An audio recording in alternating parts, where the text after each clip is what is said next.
Udhëheqësi politik të Kosovës thonë se kushtetuta dhe ligjet e vendit sigurojnë të drejta të barabarta dhe trajtim të njëjtë për të gjitha pakicat kombëtare.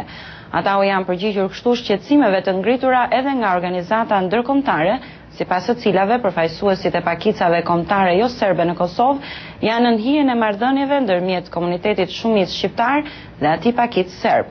Nga Prishtina njofton korrespondenti ynë Leonat Shehu. Përfaqësuesit e pakicave kombëtare jo serbe në Kosovë ankohen për mbetje në hijen e marrëdhënieve ndërmjet komunitetit shumicë shqiptar dhe atij pakic serb. Ata pajtohen me vlerësimet e bëra në një raport të grupit ndërkombëtar për të drejtat e pakicave, sipas të cilit në Kosovë vitet e fundit janë theksuar më tej ndarjet etnike në zonat shqiptare serbe dhe se grupe tjera etnike janë lënë në hares. Gjezair Murati, përfaqësuesi bosnjakëve në Kosovë, thotë se dokumentet në fuqi garantojnë të drejtat të barabarta për të gjithë pakicat, mirë po në praktikë është ndryshe.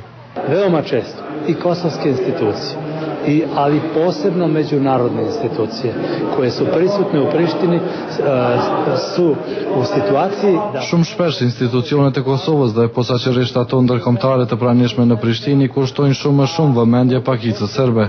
Komunitetet pakic si bosnjakët, turqit, romët, egjiptasit e ashkalinjtë kanë pranuar realitetin në Kosovë me njerë pas klirimit të saj. Jemi pjesëmarrës në të gjitha institucionet, por në praktikë ndodhin gjëra që nuk i vënë në pozitë të barabartë të gjitha pakicat. Ato që pranojnë realitetin në Kosovë janë në pozitë më të keqe, ndërsa pakica e cila nuk e pranon pavarësinë e vendit dhe institucionet e saj janë të privilegjuar. Gjevdet Neziraj, përfaqësuesi pakicës egjiptase, thotë se pakicat jo serbe janë të anashkaluar, për dallim nga pakica serbe që ka vende të rezervuara në të gjitha institucionet e vendit. Unë besoj që institucionet vendore duhet të bëjnë më shumë për komunitetet e jo serbe për një arsye. Për arsye se komunitetet jo serbe, sidomos unë si përfaqësues i komunitetit egjiptas, e kanë përkrahur pavarësinë e Kosovës dhe kanë ndihmuar Kosovën në të gjitha pjesë, në të gjitha periudhat. Komuniteti egjiptas ka dhënë kontributin më të madh edhe gjatë luftës, edhe para luftës, por edhe pas luftës. Prandaj dëshirojmë që atë kontribut të na shpërblejë. Ja ne zameram premijeru, ja ne zameram predsjedniku. Ja znam da oni sve čine kako bi ponudom. Nuk ja shoh për të madhe kryeministrit, nuk ja shoh për të madhe as presidentit. E di se ata bëjnë gjithçka që me ofrimin e sa më shumë funksioneve provojnë të nxjisin serbët që të marrin pjesë në institucionet e Kosovës. Por ekziston politika e shkopit dhe e karrotës. Këtu ndodhe kundërta. Zëvendës kryeministri i Kosovës Ramana i thotë se dokumentet e ligjet në fuqi garantojnë të drejtat e të gjitha pakicave dhe përfaqësimin e tyre politik në të gjitha institucionet e vendit. Ky përfaqësim është në vazhdimsi i garantuar dhe i realizueshëm edhe në të ardhmen.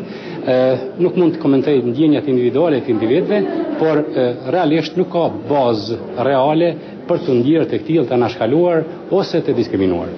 As autoritetet e as përfaqësuesit e pakicave nuk janë pajtuar me vlerësimet e grupit ndërkombëtar për të drejtat e pakicave, sipas të cilit ekziston rreziku i një zhvendosjeje të pandërprerë të komuniteteve pakic që jetojnë prej shekujsh në Kosovë. Por të gjithë pajtohen se komuniteti rom ashkali e Egjiptas janë në gjendje më të vështirë se sa komunitetet tjera.